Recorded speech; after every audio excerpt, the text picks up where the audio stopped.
Alright, welcome back to the GSL Code A. I am Wolf, and with me is Caldor. And we have got some exciting matches coming up today. I'm really looking forward to it. We've got a lot of Protosses. We've got a Nada. Yep. Nada is in the building. And we've also got a cool little ZVZ. We've got another Liquid player in here. He's going to be in our first match. It is going to be Zenio, and he's up against BBoongBBoong Prime, so this is going to be a pretty nice match, especially because BBoongBBoong is kind of a ZVZ specialist. He is really a beast when it comes down to the mirror match. And you're right, we have a couple of really good players. We have Creator Prime as well, and I'm looking forward to this match. We have Keen. Keen is playing later on, so really good matches today. And I'm actually looking quite forward to the games that we see on the main stream today. And thanks again to our sponsors, especially Hot 6, of course.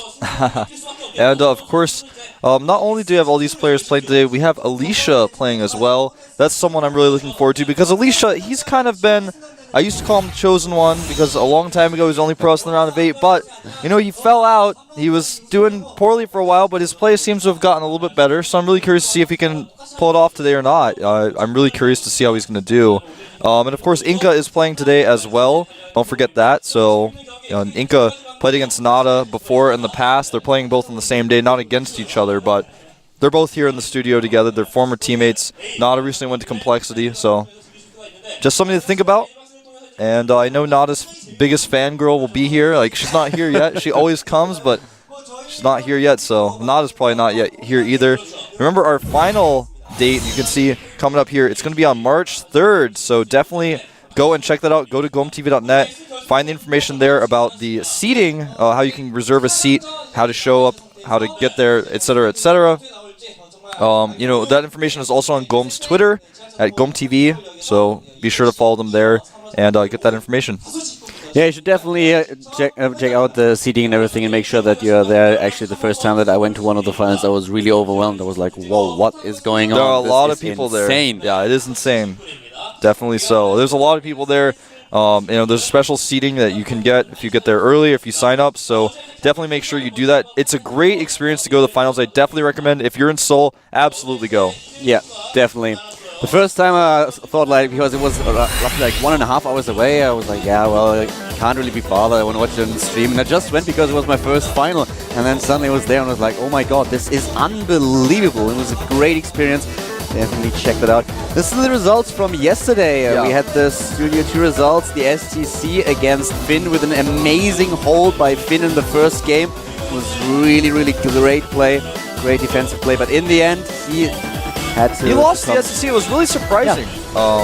Definitely surprising. I was also surprised to see Terius lose to Avenge, although Avenge has kind of been on a tear recently.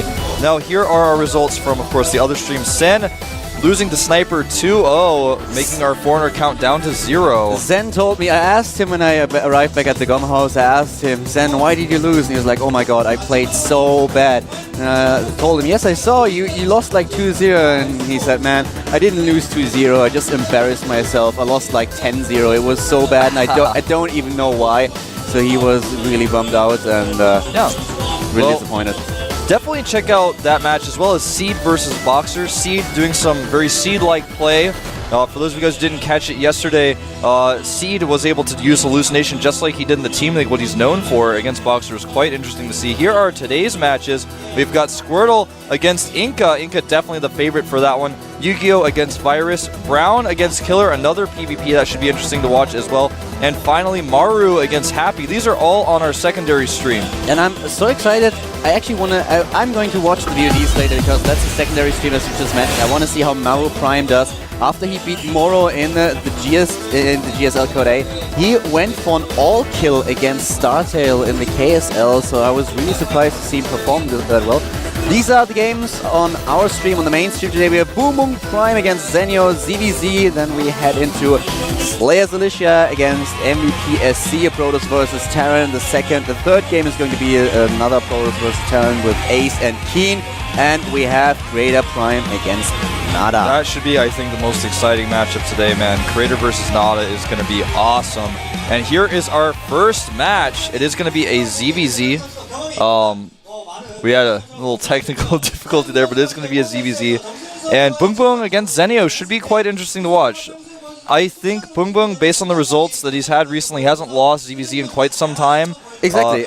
I think he should be able to take this one. I mean, we'll talk about this later on a little bit for the VODs, but just to give you an impression, I checked his record against Zerg, and I had to go back all the way to September last year to find the best of 3 in ZVZ that he actually lost. He took down Shine, Check, Live, Nesty, Koka, Sirius, and the only player he lost to was Symbol in a best of 5 with 2-3, so he is such a great ZVZ player. Zenio is definitely in for a really hard day's work. He has to play his best if he wants to win against BBoongBBoong. So this is going to be quite the interesting game. And Belcher Beach is going to be the first map. Yeah, Belcher Beach is always a pretty good map for ZVZ. I like it. It feels like, I don't know, when I watch ZVZ on Belcher Beach, I feel like with the way the map is organized, there's all sorts of strategies are viable. You have your secondary ramp. Mutas can work on this map as well, but we'll talk about the strategies as we get in the game. Are you ready, Kaldor? I definitely am. Looking forward to the Zerg versus Zerg, especially with BBoongBBoong playing. And of course, we have Zenio, the fan favorite, the Team Liquid player. And here we go, ladies and gentlemen, heading to the first game. Today's GSL Code A with Calvin Wolf.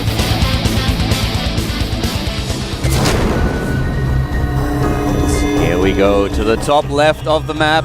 We have the player for Team Prime in the red color, the Zerg named BBoongBBoong.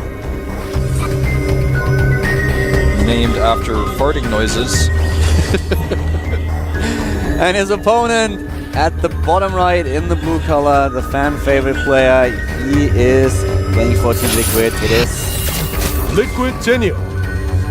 And well, we just talked about it. I would just emphasize it again. We have BBoongBBoong Prime with a 67% win ratio against Zerg, which doesn't sound all too much, but the main thing for BBoongBBoong is that he in general wins his matches.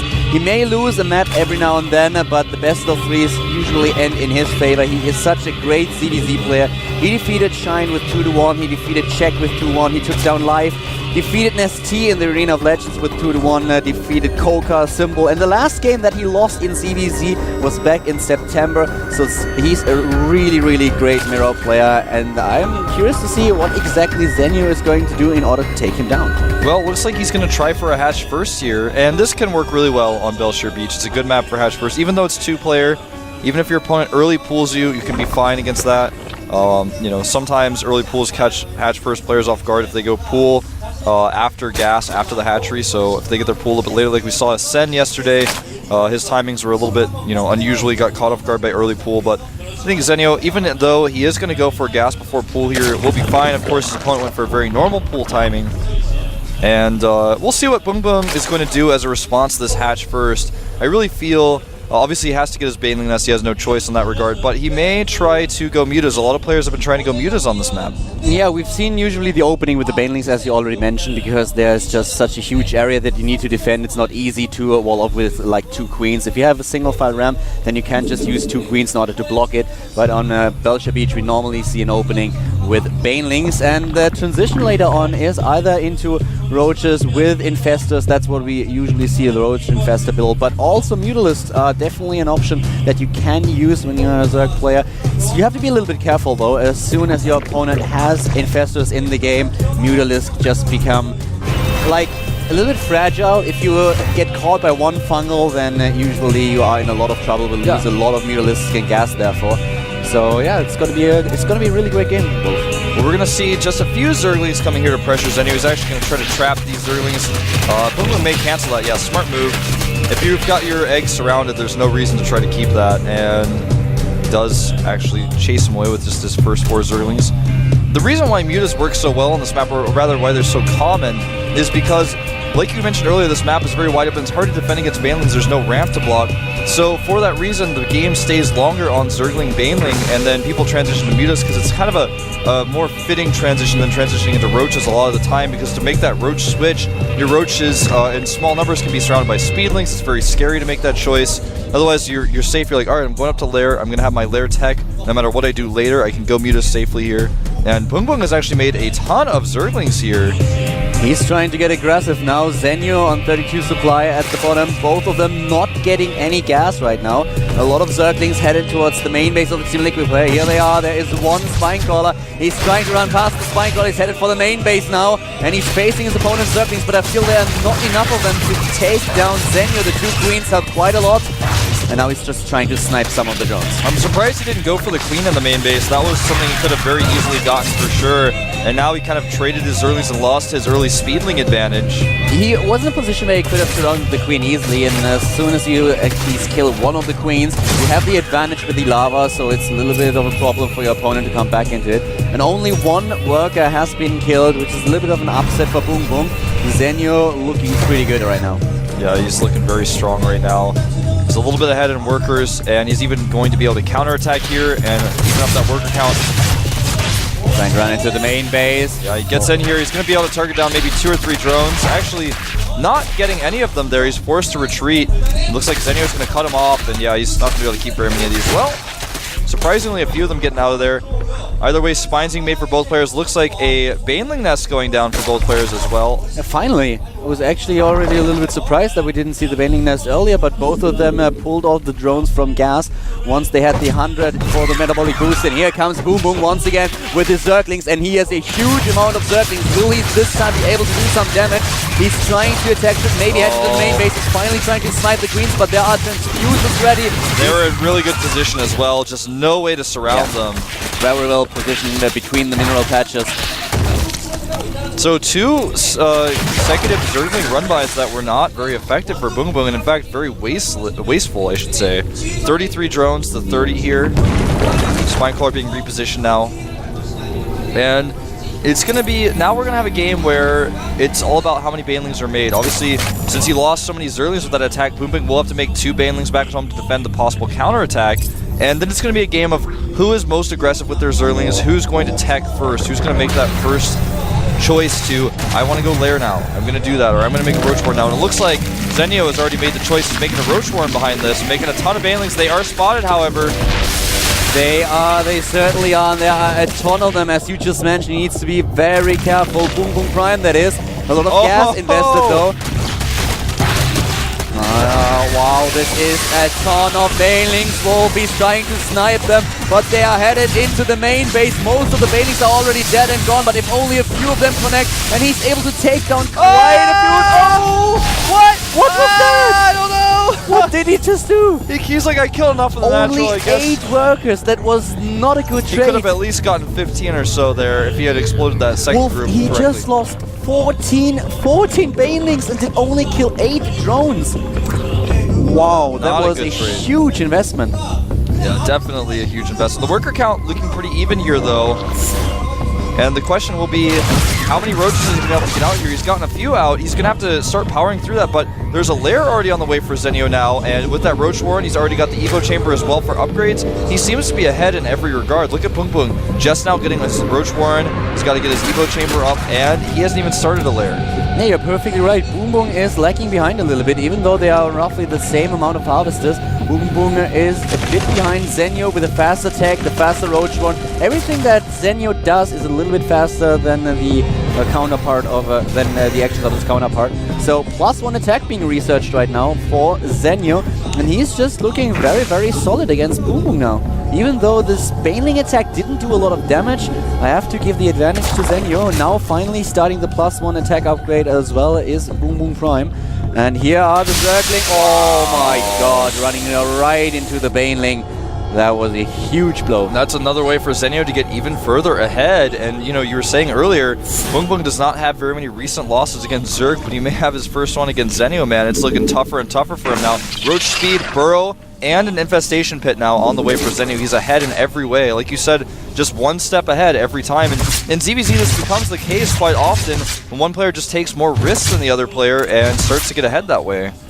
Hey, he's definitely able to get farther ahead in this game. We have the Overseer just trying to get a quick glimpse into the main base, and he realizes that he's ahead. The Queen's not even able to take down the Overseer. A third base coming out for both players. BBoongBBoong expanding at the top of the map, and at the bottom we have Liquid Zenio. Yeah, he's now already getting a Burrow and Roach Speed. Yeah, I think he actually can hit that third. I think he might try to do it because he knows his opponent's creep's not over there. If he attacks at the top right and goes in at that angle, he actually should be able to force a cancel, and if things got terrible for him, he would be able to retreat. He knows his opponent doesn't have infestors yet, he just checked, so I'm a little bit surprised he's not trying to go for this. Hydralisk down on the way for BBoongBBoong. Interesting choice. I think he can just wait for the infestors. He scouted with the Overseer, he knows fully well that he is ahead in tech, so if he waits for the infestors, he has a way better position in the next fight. And the Hydralisks, of course, are very good in order to harmonize with the Roaches. Roach Hydra is a very strong combination, but against Infestor and the Fungals, they will struggle quite a bit because they're just so weak in regards to their points. It looks like Zenio wants to go for it anyways. He's going to go just up to the top right, as I mentioned, but the problem is, like I said, there's already too many units there, but he missed his timing just slightly, but even so, there's no creep here. He can easily retreat. He knows he has zergling speed before his opponent, so he just gets out of there. Totally fine, so I like that pressure move by Zenio. And his infestors are going to pop any second. Pathogen Glance is done, and then we will see the first few Fungals, and he will be in a position where he can actually attack his opponent. Yeah, I agree. Zenio's Overlord did die there, so he no longer has that vision up at the front. And like you were saying, you know, the infestors are popping out. He already has the upgrade. He's getting Roach Burrow movement right now as well. Not usually very useful in this matchup, but he can use it in some cases. The other Overlord for Zenio will fall here. As you can see, the Roaches are starting to get quite large. The Roach count is growing for Zenio very, very rapidly. His opponent's trying to tech up, try to catch up with him, but Zenio with double Overseer here.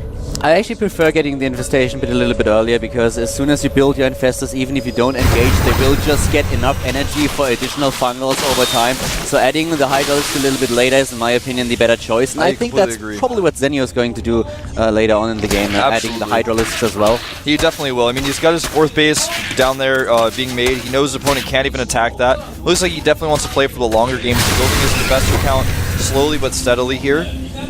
He's now +2, a little bit ahead of his opponent, not too significantly though, but if he does engage with infestors and a better Roach count with +2 and his opponent's isn't done yet, that's really going to help turn the tide for him. I mean, the tide is already turned, but it's going to help secure his victory, I should say. We have now finally the Pathogen Glance upgrade being researched for BBoongBBoong, but Zenio is already on the move, adding additional infestors, gathering a lot of energy, but some of his units are caught out of position. I cannot believe this happened. I mean, he even had the tower to see that coming, so a little bit sloppy by Zenio. 11 additional Roaches are now being added, and there's the Hydra Den, exactly like we said. Wolf, he's adding the Hydralisk a little bit later. Starting with Infestors first, gathering up energy on the Infestors for additional Fungals, and then adding Hydralisk on his own. There are a lot of Hydras out for BBoongBBoong, which, of course, need to have support, but they do have a lot of Roach support, so if BBoongBBoong can engage this correctly, his Hydras will do a lot of extra DPS here. Looks like these Roaches are going to be cornered, but he should be able to kill that Roach army of his opponent. He's actually going to move forward now, trying to target down his spine, gets a nice Fungal off. Beautiful Fungal, backs off a little bit, tries to there Kiara off the back damage start, and here we go with the fight. He's backing off once again, another Fungal hits the opponent's army, but the first Infestors are going to bite the dust as well. In total he has 6 Infestors by now, and we have the snipe at the third base. Transfuses probably won't help. Nope, they won't. The third is dead and gone. BBoongBBoong is losing ground, even though Zenio has to retreat with his main army now. Well, now Zenio has reinforcements and more infestors. He will clean up this army very quickly, and Kaldor, I think this game isn't going to go on too much longer. It's 4 base against 2 now. The infestor count for both these players 4 to 3, just a little bit ahead for BBoongBBoong. He's just having that one extra infestor. He does clean up the Roach army, but he now does not have enough mining. The Roach count is just insane. We have 37 Roaches for Zenio, only about 20 for BBoongBBoong. And the income is just, he's doubling the income of the prime player. BBoongBBoong is in a really tough spot now, especially after losing his second base. Well, a few more Fungals going to go down here. The infestor count very similar, but their sheer Roach numbers are what's going to count in this fight. Nice Burrow as well. Something his opponent does not even have. And he's going to clean up these final Roaches. The Hydras will fall. And with more reinforcements streaming across the map, I'm not sure how much longer BBoongBBoong is going to be able to hold on here. He has remade both hatcheries, I guess you could say double expanding, but he's not going to be able to hold on to this one.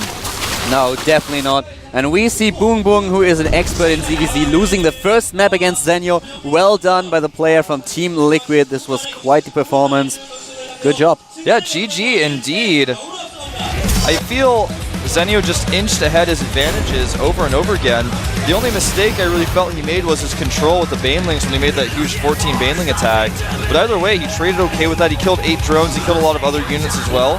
And he was able to trade okay there, and then from that point, his opponent was playing a little bit scared, a little bit on the defensive, and that's when Zenio pushed out his lair. He got his Roach Warren, his Roach Speed, quick burrow, and his upgrades all just way ahead of his opponent. And so that's how he sort of inched his way forward. Now, BBoongBBoong, of course, isn't going to be shaken by this, I don't think. Obviously, he's very confident in ZVZ. It looks like Gerard coming in there to just reassure him.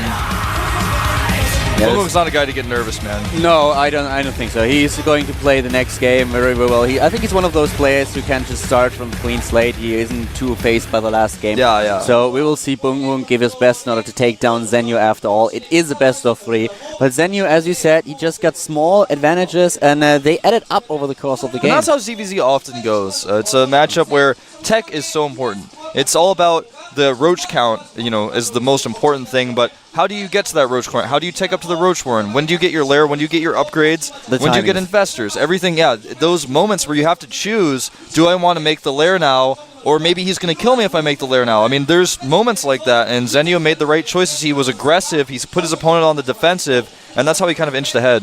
Yeah, was always a little bit farther ahead of his opponent. Always got the upgrades earlier and the tech. So he played very well on a Belcher Beach and won the game. So he's ahead in the best of 3 with 1-0. And BBoongBBoong needs to put some effort into it if he wants to take this match and prove once again that he's just a great mirror match player.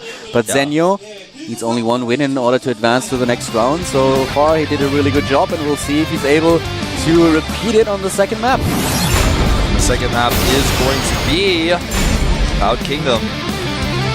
So, pretty large map, now part of the ladder pool as well. I was actually playing on the ladder today on this map, and it was pretty fun. I also got to test out the new, I guess it's called Archeon Crystal upgrade. I forgot what it's called, but the new Phoenix upgrade. Let me tell you, it's pretty fun to play with. Well, I tell you guys, I thoroughly enjoyed it. But obviously that's not going to come into play here in this ZVZ, but I wanted to share my personal experience with you, Calder. It was a fun experience. I didn't play in the new patches yet, but that's definitely something that I have to do within the next few days. And I think we are headed into the next match, ladies and gentlemen. Game number 2 between BBoongBBoong Prime and Liquid Zenio.